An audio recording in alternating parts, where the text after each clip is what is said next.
안녕하십니까. 매일 아침 조간신문 주요 기사를 딱딱 풀어서 해석해드리는 조간딱풀 6월 9일 화요일에 인사드립니다. 1월 오후에 기습적으로 단행됐죠. 검찰 간부 인사. 여러가지 뒷얘기를 남기고 있습니다. 남기고 있고 또 앞으로 이 권력 수사가 어떻게 될 것이냐, 살아있는 권력 수사가 어떻게 될 것이냐, 그것 때문에 검찰 인사에 대해서 우리 국민들께서 관심을 갖는 것이죠. 과연 이대로 그냥 넘어갈 것이냐, 여러가지 의혹들이 있는데 일단은 1월에 기습적으로 단행된 검찰 인사 결과를 보면 권력 수사를 막겠다는 그런 의지는 분명한 것 같습니다. 문재인 정권에서. 그래서 박범계를 내세워서 추미애 시즌2 그 길로 들어갔습니다. 윤석열 검찰총장이 요구한 3개 전부 다 묵살했죠. 이성윤 서울중앙지검장 다른 부서로 옮기자, 고검장 승진을 하더라도 옮기자, 그것도 묵살했고, 또 한동훈을 일선지검에 배치하자, 그것도 묵살했고, 본인 검찰총장이 있는 대검에 지금 대검의 간부들이 전부 추미애 전 장관이 임명해서 오히려 참모가 아니고 대검 간부들이 검찰총장이 참모가 아니고 검찰총장을 감시하고 견제하는 그런 포스트에 전부 다 배치를 해놨습니다. 그래서 그것도 좀 바꿔달라 했는데 그것도 묵살됐습니다. 문재인 대통령의 뒤통수 치기 인사다, 그런 이야기도 있죠. 윤석열은 문재인 정부의 검찰총장이다, 그렇게 해서 마치 우리 편인 것처럼, 그래서 정치 수사하는 것 아니다, 이런 식으로 이야기를 해놓고 박범계를 임명을 해서 박범계로 하여금 뒤통수를 치게 만드는, 그래서 식물총장을 만들어버렸다. 문재인 정부의 검찰총장은 검찰총장인데 문재인 정부의 식물검찰총장을 만들어버렸다, 그런 비판이 나오고 있습니다. 자, 이런 상황에서도 박범계 법무장관은 내가 윤석열을 패싱한 것이 아니다, 이렇게 주장을 합니다. 그렇지만 윤석열 총장 쪽은 우리가 인사안도 못 받았는데 무슨 얘기냐. 자, 그래서 진실공방 양상으로 들어갔는데 구두로 이야기했다는 겁니다. 구두로. 그러니까 인사안을 박범계 장관이 윤석열 총장에게 발표하기 바로 2분 전인가요? 구두로 이야기를 해줬다. 그 전에 제가 만났을 때 구두로 이야기를 해줬다, 그런 이야기가 나옵니다. 중앙일보 신문 보시면 박범계 윤석열의 구두로 전달했다, 그냥 말로 인사안을 다 말했다는 거죠. 그것은 여러 가지 의미가 있습니다. 그냥 인사안을 이런 거 어때, 저런 거 어때, 이 정도로 이야기한 것을 말한 것이냐, 아니면 이렇게 하려고 하는데 당신 생각은 어떠냐, 이게 말한 것이냐. 자, 여러 가지 의미가 다르겠죠. 그런데 이 윤석열의 구두로 전달했다, 그러니까 검찰에서는 윤석열 청장에게 인사안을 안 준 것을 실토한 것이다, 말로 했다. 인사안을 주려면 서류로 해야죠. 그래서 검토를 하고 해야 되는데 말로 했다. 그래서 우리는 검찰총장과 협의한 것이다. 이것이 박범계 이야기입니다. 총장을 직접 만났을 때 구두로 명확하게 말해줬다. 검찰총장을 교체했고 신임 검찰국장은 법무부 검찰국장 심재철을 교체했고 신임 검찰국장은 총장 비서실장 격인 대검 기획조정부장을 했던 사람을 임명했다. 그러니 윤석열의 입장을 좀 들어준 것이다, 그런 이야기인데, 실제로는 신임 검찰국장 이정수 서울남부지검장은 추미애 전 장관이 작년에 이 검사장에 승진시키면서 윤석열을 보좌하는 대검 기조부장에 앉힌 추미애라는 검사입니다. 가서 윤석열을 견제하고 감시하라고 보낸 것이지, 그것을 윤석열의 사람이다, 이렇게 분류를 해서 이번에 인사를 했다, 이것은 경강부회죠. 그리고 박범계 장관은 5일날 윤 총장과 대면 협의에서 구두로, 말로 이성윤 유임, 심재철 교체, 이두봉 대전지검장 유임, 이 3가지 인사 방향만 쭉 설명을 했다는 겁니다. 인사 방향을 이야기한 것을 구체적 인사안을 통보했다, 이렇게 얘기하는 것은 어불성설이죠. 그리고 또 박범계 장관은 이성윤 지검장은 현안 수사를 계속해야 돼서 유임을 했다, 이렇게 설명을 하는 데 대해서도 검찰 쪽에서는 아니, 중앙지검에는 지금 채널A 사건이나 윤석열 총장 가족 사건, 또 이용구 법무차관 택시기사 폭행 사건, 이런 것들이 다 있는데 그것은 윤석열을 공격하거나 아니면은 뭉갤 수 있는 그런 수사들인데, 그것을 이성윤이 계속 맡도록 하면은 윤석열에게 불리한 윤석열 처가 사건이나 이런 건 다 수사하고, 이용구 택시기사 폭행 사건 이런 건 다 뭉개지, 그것을 계속 하라고 자리에 앉혀놓은 것이냐, 그런 이야기가 지금 나오고 있는 것이죠. 국민일보 12면 보시면은 대검 간부 교체는 없다. 그래서 법조계는 박범계 법무부 장관을 믿었다면 순진한 것이다. 윤석열 검찰총장이 박범계 법무부 장관이 뭐 인사 협의하겠다 하고 뭐 두 번 만나고 한 번은 법무부를 통해서 사진까지 찍고 소파에 앉아서 서로 이야기하는 모습 보이고 또 두 사람이 협의했다. 그리고 뭐 문재인 대통령이 뒤에서 우리 검찰총장이다. 이것을 믿었으면은 윤석열이 순진했다는 이야기입니다. 지난 7일 발표된 검사장급 인사 그 1월날 발표된 검사장급 인사 속뜻을 보면은 윤석열 검찰총장이 퇴임할 때까지 7월에 퇴임하는데 퇴임할 때까지 윤석열이 원하는 대검 진용은 짤 수가 없다. 그 메시지라는 겁니다. 대검 참모진 그 정권 입장에서는 그 대검 참모진을 교체할 인사가 그 이유가 전혀 없고 윤 총장과 지난해 호흡을 맞춘 대검 참모진들의 이 불편한 동거를 해왔는데 그것은 추미애 장관이 윤석열 근처에 다 이 포진을 시켜놨기 때문입니다. 그것을 지금 그대로 유지를 하는. 그래서 7월달까지 윤석열의 손과 발을 완전히 묶어버리고 참모진들도 지금 추미애 라인에 있고 추미애 라인 사람들로 돼 있고 바로 밑에 넘버 2인 서울중앙지검장 이성윤 서울중앙지검장의 이성윤 그대로 유임을 지켰으니 수사를 하기가 어려운 겁니다. 새로 지명된 박범계가 좋은 인사하겠다, 총장과 협의하겠다 이렇게 강조했지만은 지금 법조계에서 나오는 얘기는 윤석열 총장이 자기 요구, 세 가지 요구를 다 들어줄 거라고 생각했다면 참으로 순진한 것이다. 자, 그런 이야기까지 나오고 있습니다. 윤석열 점점 고립화돼가는 그런 상황인데 제가 어제 말씀드렸다시피 윤석열 총장은 7월 달에 퇴임을 하죠. 그럼 퇴임 이후에 대대적인 검찰 물갈이가 예고가 되고 있는데 박범계 장관은 윤석열 총장이 퇴임하는 7월 이후에 인사를 대폭 낼 것이냐 이렇게 기자들이 물어보니 물론이다 이렇게 이야기했습니다. 차기 총장 후에 대대적인 물갈이가 있을 걸로 지금 예상이 됩니다. 차기 총장이 7월에 임명이 되죠. 이성윤이 가장 유력합니다. 만약에 이성윤이 만약에가 아니고 그렇게 될 가능성이 높죠. 그러면은 일단 윤석열 총장을 7월까지 식물 상태로 만들어 놓으면은 후임으로 이성윤이 오고 그렇게 되면은 권력 수사는 완전히 올스톱 되겠죠.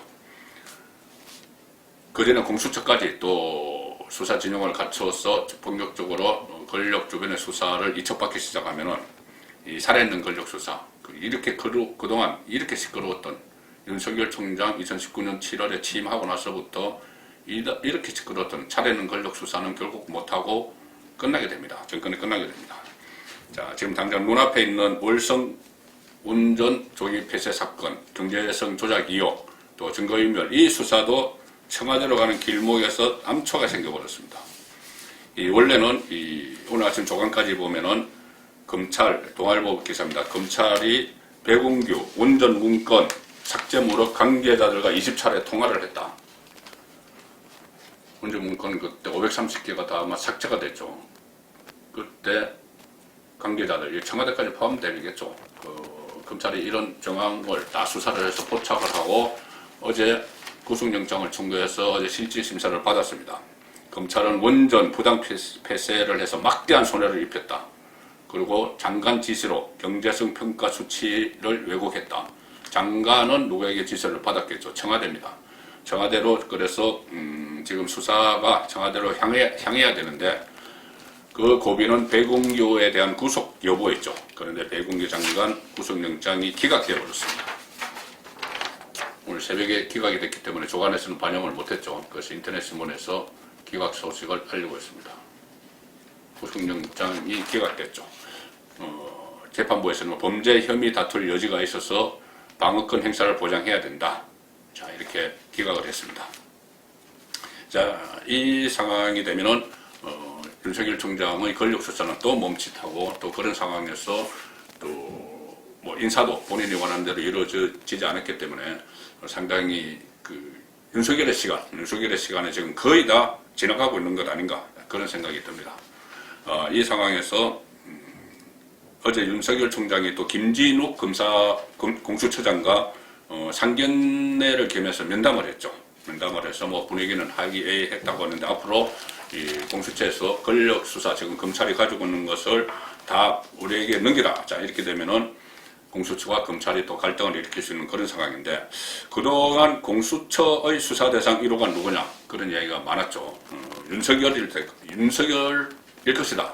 아니면 또 정말 역발사고로 이성윤이 될 수도 있다. 여러 가지 이야기가 나왔는데, 대법원장이 될 수가 있습니다. 공수처 수사 대상 1호로 대법원장, 김명수 대법원장이 될 수도 있습니다. 자, 공수처 수사 대상에는 검사, 판사, 경찰, 경무관 이상 고위 간부들이 포함이 되죠. 그 대법원장, 검찰총장도 포함이 됩니다. 수사 대상에. 그런데 공수처는 검사, 판사, 또 경찰, 경무관 이상에게는 수사권과 함께 기소권까지 가지고 있습니다. 기소권도 공수처가 갖고 있습니다. 그 상황에서 지금 김명수 대법원장, 임성근 부장판사가 공개한 녹음 파일, 이 녹음 파일 속에 그 권력의 하수인을 스스로 자임하는 그런 말까지 딱 들어가 있었죠. 여당이 탄핵을 하도록, 국회에서 저렇게 여당에서 탄핵을 하도록 나 당신 사표 처리 못해, 그런 이야기까지 하고, 여기다가 최근에는 판사들에 대한 인사농단 의혹까지 또 불거졌습니다. 자, 한번 보시죠. 그 동아일보 3면에서 보시면 정경심에게 유죄를 내린 1심 판사 2명을 다 전보를 시켜버렸습니다. 그럼 정경심은 2심으로 가죠. 근데 2심에는 정경심 남편인 조국 씨 수사를, 검찰 수사를 비판했던 판사를 2심에 배치했습니다. 완전히 맞춤형 인사죠. 조국, 정경심 맞춤형 인사를 대법원장이 한 겁니다. 인사농단입니다. 법원 인사농단을 하고 있는 것이죠. 대법원 법관 인사 무원칙 논란이 일어나고 있다. 그리고 또 김경수 경남지사 유죄 선고한 부장판사는 부임한 지 1년밖에 안 됐는데 다른 곳으로 빼버렸습니다. 옮겨버렸습니다. 그래서 주요 사건, 선고 결과 따라 인사가 희비가 교차한다. 정권의 입맛을 맞는 판결을 했으면은 요직으로 보내고, 안 맞는 판결을 했으면은 한직으로 보내고, 그리고 맞춤형 1심 판사 2명은 정경심 유죄 판사 2명은 밖으로 보내버리고, 2심에 올라가니 2심 판사는 조국을 옹호했던 판사를 배치를 하고, 자, 이것은 완전한 사법농단뿐이 아니고 인사농단이 되는 겁니다. 자, 이 상황에서 대법원장이 이런 이야기들은 도덕성을 위반한 그런 것도, 도덕성에 저해되는, 대법원장의 거짓말 같은 것이 도덕성에 저해되는 것도 있지만은 대법원장이 실정법을 줄줄이 위반을 한 그런 혐의까지 지금 드러나고 있습니다. 오늘 조선일보 일면톱 보시면은 대법원장이 또 새로운 범법 혐의가 있다는 것을 보여줍니다.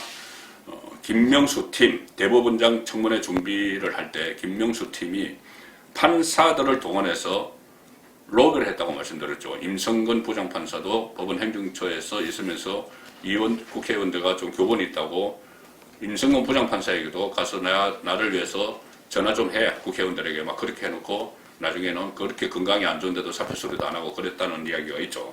그런데 그때 여러 명의 판사를 동원해서 로비를 했는데 나중에는 국회 로비 자료를 파견해버렸습니다. 증거인멸이죠. 자, 직권남용 혐의가 있는데 그렇게 일선 판사들을 국회에 나가서 국회의원들을 대상으로 나 좀 표결 잘 하도록, 청문회 잘 하도록 좀 청탁 좀 해라, 이렇게 한 것도 위법성이 있는데 그 자료를, 했다는 자료를 다 파결을 해버렸습니다. 직권남용 의혹은 국회의원들에게 찬성표 받아내라, 이렇게 조직적으로 움직이게 했고, 공공기록 폐기는 국회 인준이 통과되자 PC에 남아있는 증거들을 없애버렸습니다. 인준표결 앞두고 2017년 9월에 임성근 부장판사에게 직접 야당 의원을 상대로 로비를 해달라고 부탁을 했고, 대법원장 청문회 인사팀도, 그것은 그 김병수가 임성근에게 직접 부탁한 것이고, 인사팀도, 청문회 준비팀도 야당 의원 명단을 만들어서 조직적으로 움직였다. 국회를, 그래서 이제 이게 통과됐습니다. 좀 어렵게 통과가 됐는데, 통과된 직후에는 해당 자료가 저장된 법원 행정처 PC의 하드디스크를 완전히 삭제를 해버렸습니다. 그래서 법조인들은 그 행정처 소속이 아닌 현직 판사에게 정치인 접촉을 지시한 것은 직권남용에 해당이 된다. 직권남용. 대법원장이 직권남용을 했습니다. 그리고 공적 업무 자료인 청문회 자료를 마음대로 삭제한 것은 공공기록물 폐기죄가 될 수 있다. 자, 대법원장이 지금 여러 가지 범법 혐의를 받는 그런 상황으로 가고 있습니다. 지금 세 가지 당장만 생각해도 김명수 대법원장은 세 가지 제목을 적용을 할 수가 있겠죠. 하나는 현직 대법원장이 이 일선 판사들에게 인준 로비를 시켰다. 이것은 직권남용죄다. 그리고 판사를 동원한 이 로비 자료를 파기해버렸다. 이것은 공공기록물 폐기죄가 됩니다. 그리고 그 전에 이 임성근에게 뭐 탄핵 때문에 당신 사표 수리 못 받는다. 이런 말을 한 적이 없다. 그래서 그 내용을 법무부를 통해서 국회에 제출을 했죠. 그래서 이것은 허위 사실을 법무부를 통해서 국회에 제출을 했기 때문에 허위 공문서 작성 및 행사죄. 자, 대법원장이 이런 세 가지 큰 범법 유혹을 받고 있습니다. 범죄를 저질렀다는. 그래서 아마 현직 대법원장이 검찰 수사를 받고 혹은 계속 2년 6개월 남았습니다. 본인이 사퇴 안 하고 버티면 2년 6개월 국회 탄핵을 해도 야당이 부족해서 안 됩니다. 본인이 계속 버티고 있으면은 사퇴 안 하고 버티면은 현직 대법원장이 검찰 수사를 받고 법원 재판까지 받을지도 모르는 해외 토픽감 일이 벌어질 가능성도 있습니다. 자, 마지막으로 오늘 4월 7일 보궐선거 이번 주에 국민의힘 후보들이 후보 본경선에 돌입을 했죠. 그제는 부산 그리고 어제는 서울에서 미디어 데이를 하면서 기호도 추첨하고 본인들의 정견도 밝혔습니다. 자, 근데 지금 초반 경선 분위기가 캠프 진용을 이제 본경선에 들어갔으니까 예비 경선 때보다 더 보강하고 이런 진용을 갖추는 그런 분위기로 지금 가고 있는데 조선일보 사면하다는 이것을 소개를 하고 있습니다. 서울시장 야권 후보들 약점 채워줄 멘토 모세요. 자, 지금 각 후보들마다 본인의 약점을 채워줄 후보들을 찾고 있습니다. 어제 기호 1번은 오신환이 됐죠. 2번이 오세훈, 3번이 나경원, 4번이 조은희. 자, 이게 됐는데 각 캠프에서 멘토들을 찾고 있는데 국민의힘 나경원 전 의원이 어제 삼성전자 사장 출신이죠. 진대재 전 정보통신부 장관을 선거 캠프 고문 1호로 영입을 했습니다. 또 나경원 전 의원은 김항식 전 총리를 만났고 고건 전 총리와도 회동할 예정이고 진중권 전 동양대 교수를 찾아가서 함께 촬영한 사진을 페이스북에 올리기도 했죠. 상당히 활발하게 움직입니다. 조은희 서초구청장은 서민 당국대 의대 교수 기생충학 조국 흑수를 썼죠. 서민 당국대 의대 교수가 공개적으로 지지를 선언을 했습니다. 그리고 오신환은 김웅 국민의힘 의원 같은 97세대 정치를 강조하기 위해서 만나서 대담을 했고 안철수는 이 김동길 연세대 명예교수 홍준표 의원 고건 전 총리 이렇게 쭉 만나면서 본인의 멘토로 삼기 위한 그래서 서울 시민들에게 소구하기 위한 그런 일을 하고 있는데 일부 멘토는 고개가 격거렸습니다. 자, 나경원 후보가 진대재 전 장관을 1호 전문가 고문으로 영입을 했죠. 자, 그런데 진대재 전 장관은 물론 훌륭한 과학기술자입니다. 그런데 보궐선거 이번 서울시장 보궐선거 원인을 제공했던 인물이 박원순 전 시장인데 성추문으로 바로 직전에 박원순 전 시장의 고문으로 활동을 했습니다. 진대재 전 장관이 2019년 1월에 2년 임기로 출범한 그 시정고문단 16명이 있는데 그때 정부 노무현 정부 출신 그 원로들로 꾸려졌죠. 진대재 장관은 그 노무현 정부 때 장관을 했습니다.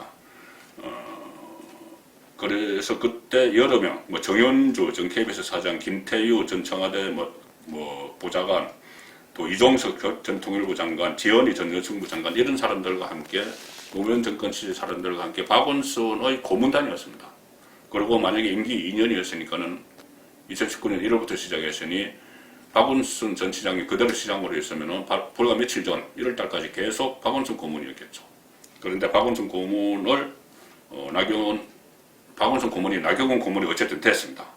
그리고 진대재 전 장관은 그 2006년 지방선거가 있을 때 열린우리당 노무현 전 대통령이 만들어서 그 후보로 경기도지사에 출마를 해서 그때 당시 김문수 그 신한국 한나라당 후보에게 패배했습니다.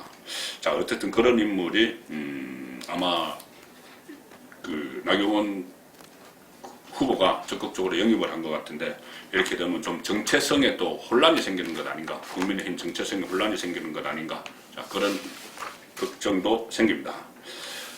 오늘 마지막 기사 하나, 톡기사, 중앙일보 톡기사 보여드리겠습니다. 플랫폼 거인 김범수, 카카오 회장이죠. 나눔 플랫폼의 꿈.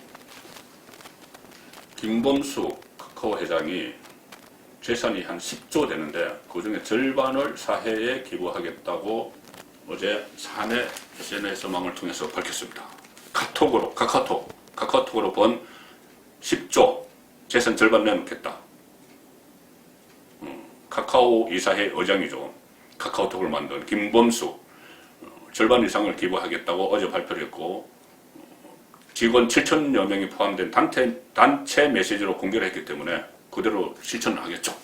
자, 상당히 충격적인, 좋은 의미로 충격적인 뉴스인데, 김범수 의장은 정치권에서도 영입이 막 거론된 적이 있습니다.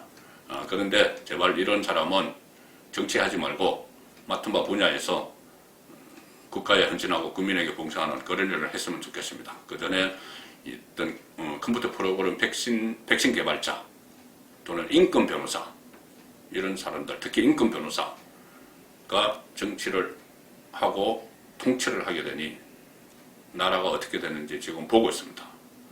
조간 딱 풀렸습니다.